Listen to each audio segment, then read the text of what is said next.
یا تو کوئی اللہ کا خاص لاڈلا ہے. تو یہی دلیل ہے, سب مرتے ہیں تو بھائی تو بھی مرے گا. آپ کہیں اچھا پھر کب مروں گا یہ بتاؤ. ڈاکٹر کہ یہ تو میں نہیں بتا سکتا. آپ کہیں ڈاکٹر صاحب جب تک آپ یہ نہیں بتاؤ گے نا میں کب مروں گا, میں آپ کو سمجھوں گا کہ آپ جھوٹ بول رہے ہو, آپ کے پاس کوئی دلیل نہیں ہے. تو ڈاکٹر اگر عقل مند ہوگا بولے گا بھائی نکل پتلی گلی سے, ٹائم میرا ضائع مت کر. میں نے دلیل دے دی ہے کہ اربوں کھربوں لوگ دنیا میں آئے ہیں, ایک بھی نہیں بچا. تو کیا الگ سے سافٹ ویئر اپڈیٹ کروا کے آیا ہے اپنے, کیا ہے اینٹی وائرس جلوایا تو نے کیا؟ تو یہ دلیل کافی ہے. اور یہ کہنا کہ کب مرے گا, بھائی مجھے کیا پتا کب مروں گا یار, نہ مجھے اپنا پتا ہے نہ مجھے تیرا پتا ہے, لیکن یہ اس کی علامت نہیں ہے کہ مرے گا نہیں تو.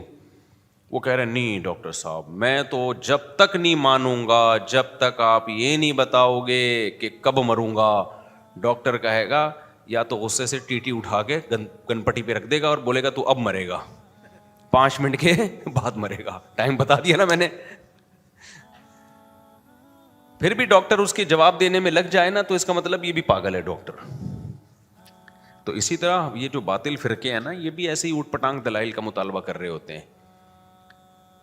اسلام پر اوٹ پٹانگ قسم کے اعتراض کر رہے ہوتے ہیں, جن میں ایک اعتراض تو میں نے بتایا, بھائی قیامت کا ٹائم بتاؤ نا کب آئے گی. ہر پیغمبر سے یہ پوچھا گیا ہے کب آئے گی. آپ سارے پیغمبر آدم علیہ السلام سے لے کے محمد صلی اللہ علیہ وسلم تک سب کہہ رہے ہیں قیامت آئے گی آئے گی, اور ہر پیغمبر سے پوچھا گیا ٹائم بتائیں, ہر پیغمبر نے کہا نہیں پتا, ہمیں وقت کا علم نہیں ہے. تو لوگوں نے کہا جب آپ کو پوری نالج ہی نہیں ہے تو آپ دعویٰ کیوں کر رہے ہیں؟ تو پیغمبر نے کہا جتنی نالج ہے اس کا دعویٰ کیا جا سکتا ہے, ہم نے یہ دعویٰ ہی نہیں کیا کہ ہمیں ہر چیز کی نالج ہے. دیکھو دعویٰ یہ کیا ہوتا نا ہمیں ہر چیز کی نالج ہے, پھر ہم کہتے ہیں کہ ہمیں نہیں پتا کب آئے گی قیامت. تو دعویٰ اور دلیل آپس میں میچ نہیں کر رہے ہوتے. دعویٰ تو ہے کہ سب کچھ پتا ہے, اور جب پوچھا جاتا ہے اس دعوے کی دلیل کے طور پر سب کچھ پتا ہے تو یہ بھی بتائیں, تو وہ کہتے ہیں ہمیں نہیں پتا. تو آپ ایک طرف دعویٰ کر رہے ہو سب کچھ پتا ہے, دوسری طرف کہہ رہے ہو ہمیں نہیں پتا, تو بات غلط ہو جاتی. پیغمبروں نے یہ دعویٰ کیا ہی نہیں کہ بھائی ہمیں سب کچھ پتا ہے. پیغمبروں نے یہ کہا ہمیں جتنا پتا ہے اتنا بتا دیا, اور یہ پتا ہے کہ قیامت آئے گی, یہ اللہ نے ہمیں بتایا. ہمارے سچے ہونے کی کیا دلیل ہے کہ ہم جھوٹ نہیں بولتے؟ وہ بہت سارے دلائل ہیں. ہم نے 40 سال تمہارے پاس گزارے, اور پھر ہمارے معجزے ہیں, یہ ایسے معجزے ہیں جو شعبدے نہیں ہیں, کیونکہ جو شعبدے جن کے ہاتھوں پہ ظاہر ہوتے ہیں وہ الگ قسم کے لوگ ہوتے ہیں, جادو ٹونے والے. ان کی یہ پرسنالٹی نہیں ہوتی, ان کی یہ تعلیمات نہیں ہوتی, وہ ماں باپ کے حقوق نہیں سکھا رہے ہوتے, وہ وراثت کے خرید و فروخت کے نکاح طلاق کے احکام نہیں بتا رہے ہوتے, وہ اخلاقیات کے پیمانے متعین نہیں کر رہے ہوتے, تو وہ اللہ کی محبت لوگوں کے دلوں میں نہیں ڈال رہے ہوتے, وہ تو اپنے قریب لوگوں کو اکٹھا کر رہے ہوتے. تو اتنے سارے قرائن اور دلائل سے یہ تو ثابت ہو جاتا ہے. اور پھر پچھلی آسمانی کتابیں جن کو تم بھی مانتے ہو وہ بھی گواہی دے رہی ہیں. تو اتنی دلیل کافی ہے ہمارے اس دعوے کے سچے ہونے کے لیے. ٹائم ہمیں معلوم نہیں ہے. تو کافروں نے بھی, اب کافر لوگ اعتراض کرتے ہیں بھائی محمد صلی اللہ علیہ وسلم اللہ کے نبی ہیں تو اتنی کم عمر سے شادی کیوں کی انہوں نے؟ کسی کی عمر کا زیادہ ہونا اور اس کی زوجہ کی عمر کا کم ہونا یہ نبی نہ ہونے کی دلیل نہیں ہے, اس کا اس سے کوئی تعلق نہیں ہے. ہاں آپ اس عمل کا ظلم ہونا ثابت کر دو, پھر یہ اس کی دلیل ہے کہ جس نے یہ کام کیا وہ نبی نہیں ہے. اور ظلم کسے کہتے ہیں؟ مظلوم پکارے کہ مجھ پہ ظلم ہو رہا ہے. دنیا میں کوئی ایسا ظلم دیکھا کہ مظلوم کہے بہت اچھا ہوا میرے ساتھ ہے؟ بھائی کوئی بڑی عمر کا آدمی کم عمر سے نکاح کر رہا ہے تو ظلم اس کم عمر پہ ہو رہا ہے نا. تو حضرت عائشہ سے نبی نے نکاح کیا, امی عائشہ کی عمر 9 سال, نبی کی عمر 49-50 سال. تو معاذ اللہ یہ ظلم کس پہ ہوا؟ امی عائشہ پہ. وہ بولتی کہ غلط ہو گیا میرے ساتھ, میرے ابا نے غلط کیا. اس وقت بچی تھیں, بعد میں بول دیتی. ہم سیرت اٹھا کے دیکھتے ہیں, جن حدیث کی کتابوں میں یہ لکھا ہے کہ 9 سال کی بچی سے نکاح ہوا, لڑکی سے نکاح ہوا, انہی کتابوں میں جو حضرت عائشہ کے حالات لکھے ہیں, ایسی میاں بیوی میں محبت کی مثال اس کائنات میں ملتی نہیں ہے. تو پیغمبر سے ظلم کا صدور یہ ممکن نہیں ہے، لیکن ظلم کی ڈیفینیشن وہ نہیں ہے جو آپ کہیں اور ہم پہن لیں. ظلم کی ڈیفینیشن وہ ہے جو ساری دنیا میں متفقن علیہ ہے، جن میں سب سے پہلی شرط یہ کہ مظلوم کہے مجھ پر ظلم ہو رہا ہے، مظلوم کو اس پہ اعتراض ہو. جب مظلوم خوش ہے اس کا مطلب یہ مظلوم. دیکھو اس کی ایک مثال دوں، کھلاڑیوں کے بلے کروڑوں روپے میں بکتے ہیں، کیا خیال ہے بھائی؟ یہ جاوید میاں داد کا بلہ ہے، اس نے آخری بال پہ چھکا مارا تھا نا ایک دفعہ شارجہ میں، ہم چھوٹے تھے اس وقت. آخری بال پہ کیا مارا تھا؟ چھکا. وہ بلہ پتہ نہیں کروڑوں میں بکا ہے میرا خیال ہے. اب ایک آدمی جس کو جاوید میاں داد سے کوئی عقیدت نہیں، چھکے چوکوں سے کوئی دلچسپی نہیں ہے، اس کو کرکٹ سے بھی میرے جیسا آدمی کو کوئی دلچسپی نہیں ہے، تو وہ ایک شخص نے کروڑ روپے کا بلہ خریدا اور فریم میں گھر میں لگا دیا کہ وہ بلہ ہے، وہ بیٹ ہے جس سے شارجہ جو کپ تھا اس میں آخری بال پہ کیا لگا تھا بھائی؟ چھکا مارا تھا. تو 1 کروڑ کا میں نے خریدا ہے. میں آ گیا جی، میں نے بیان کیا، میں نے کہا جاوید میاں داد سے بڑا ظالم اس کائنات میں کوئی نہیں ہے. 50 روپے کا بلہ 1 کروڑ میں پہنا دیا ایک آدمی کو. صحیح ہے نا؟ 50 روپے کا بلہ کتنے میں پہنا دیا؟ 1 کروڑ میں پہنا دیا. لکڑی ہی ہے تو ہے، اس میں زیادہ سے زیادہ اچھی کوالٹی والی لکڑی ہوگی. 500 کا بلہ ہوگا، 1000 کا بلہ ہوگا، 10,000 کا بلہ ہوگا. 1 کروڑ کا 2 کروڑ کا تو کچھ بنتا ہی نہیں ہے.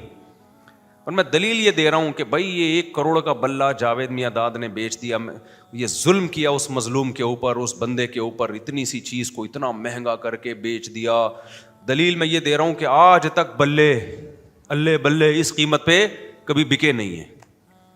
یہ تو میاں داد کے بلے کی وجہ سے میاں داد کی بلے بلے ہو گئی ہے. میں یہ کہنا شروع کر دیا میاں داد کے تو مزے ہو گئے، اس کے تو بلے کی وجہ سے بلے بلے ہو گئی. لوگ کہہ رہے بھائی کیسے ظلم ہو گیا. میں مثال دے رہا ہوں بھائی، دیکھو یہ بھی بلہ ہے، مارکیٹ میں قیمت پوچھو، لوگ کہہ رہے ہیں 4,000، کوئی کہہ رہے ہیں 5,000. یار 1 کروڑ اور 4,000 میں فرق کیا؟ اندھے ہو کیا تم؟ عقیدت کی اینک لگائی ہوئی ہے تم نے. میں جتنی مرضی تقریریں کروں، عقل مند کہے گا بھائی جس پہ ظلم ہوا ہے ذرا اس سے جا کے انٹرویو لیتے ہیں. میں نا جاوید میاں داد کے خلاف تقریریں کر رہا ہوں، یہ ظالم ہے، اس نے اپنا بلہ 1 کروڑ میں پہنا دیا، یہ کر دیا، وہ کر دیا. میں گیا، ہم انٹرویو لینے والے مظلوم کے گھر پہنچ گئے. سر یہ آپ کو پہنایا گیا ہے؟ پہنانا سمجھتے ہیں نا کراچی کی اصطلاح. میں اتوار بازار گیا تھا، بکری پہن کے آنے لگا تھا، شکر ہے کسی نے بتا دیا کہ یہ ٹھیک بکری نہیں ہے. خیر، تو میں گیا، میں نے کہا بھائی یہ آپ کے ساتھ بہت زیادتی ہوئی ہے یار. یہ دیکھو یہ بلہ میں لے کر آیا ہوں، 100 روپے کا ہے، یہ 5,000 کا ہے یا 10,000 کا ہے، اسی جیسا ہے، اتنا ہی بڑا سائز ہے. جاوید میاں داد نے آپ کے ساتھ بہت ظلم کیا، 1 کروڑ کا پہنا دیا. تو مظلوم کہہ رہے بھائی جان آپ کون ہو، کہاں سے آئے ہو؟ ٹھیک ہے نا، یہ مجھے پہنایا نہیں گیا ہے، اپنی شوق سے اپنی مرضی سے میں نے خریدا ہے، اور میرے لیے 1 کروڑ 2 کروڑ کی کوئی حیثیت نہیں ہے. اور 30 کروڑ تو ابھی لگ رہے ہیں اس کے، میں دے نہیں رہا کیونکہ تاریخی بلہ ہے، ہماری نسلوں میں چلے گا. تو کیس فوراً خارج ہو جانا چاہیے نا ایسے موقع پہ. میں کہوں یار جب یہ خوش ہے، یا تو یہ بے وقوف بنا، وہ میاں داد کا بلہ ہی نہیں تھا، وہ کوئی اور بلہ تھا میاں داد کا کہہ کے اس کو پہنا دیا. لیکن بلہ بھی میاں داد کا ہے اور اس کو بھی یقین ہے کہ اسی کا بلہ ہے. چلو اس وقت اگر اس کے ساتھ دھوکا ہوا تھا تو اب اس کو کانفیڈنس ہے کہ بھائی نہیں بالکل وہی بلہ ہے.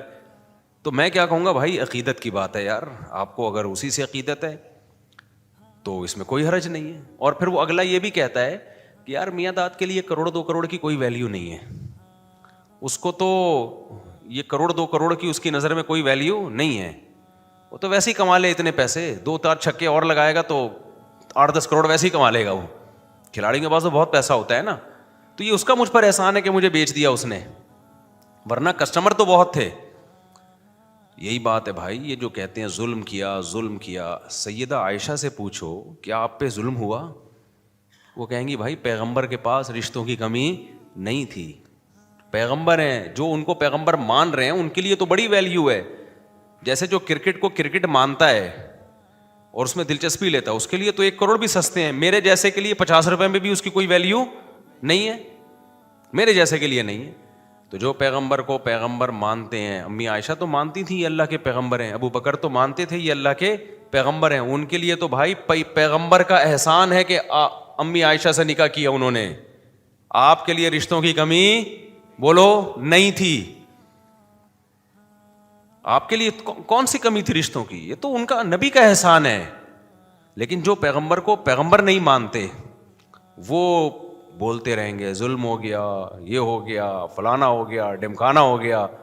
تو بھائی آپ جس سب سے دنیا میں ایک اصول ہے کہ جس پہ ظلم ہوتا ہے وہ مظلوم مانے کہ مجھ پہ ظلم ہوا ہے. اگر مظلوم ہی نہ مان رہا ہو, وہی کیس کرنے کے لیے تیار نہ ہو, تو دنیا کی کوئی کورٹ بھی اس کیس کو لینے کے لیے تیار نہیں ہوتی. آپ عدالت چلے گئے, آپ نے وکیل ہائر کیا, کیس کیا کہ وسیم نے غفار کے 1 کروڑ روپے چرائے ہیں.